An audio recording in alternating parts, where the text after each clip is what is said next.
Now, 65 candidates are now a part of a Sports for Youth development program headed by staff members from the GC Foster College of Physical Education and Sport, currently underway in Trinidad. More in this report. Given the importance of youth development in all sports, 10 members of staff from the GC Foster College of Physical Education and Sport are leading participants from the National Association of Athletics Administration of Trinidad and Tobago, the University of the West Indies, and the Ministry of Education through a Sports for Youth development program in the Twin Island Republic. The course is set to train coaches within the education system at the early childhood, primary, and secondary levels. Team leader Dr. George Dawkins says they have a clear outline of what they're looking to achieve with the group. The 4 modules are teaching physical education and sports.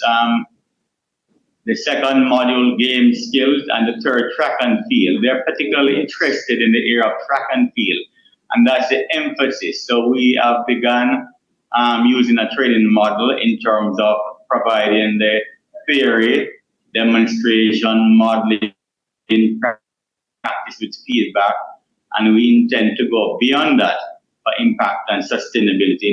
Dr. Dawkins also says that the staff members were strategically selected to maximize the effectiveness of the clinic.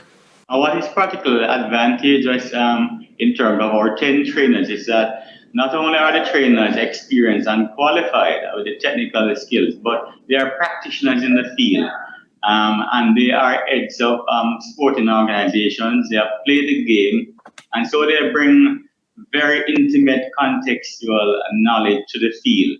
So they're able to link theory with practice and to provide appropriate examples, so that it adds to the meaning and the relevance of what they do. Jamaica's track and field development programs are second to none, and senior lecturer and trainer at GC Foster, Steve Davis, says that the participants are eager to implement some of the same principles in their programs. The enthusiasm, it's unbelievable. I've never seen anything like this before, where 100% participation.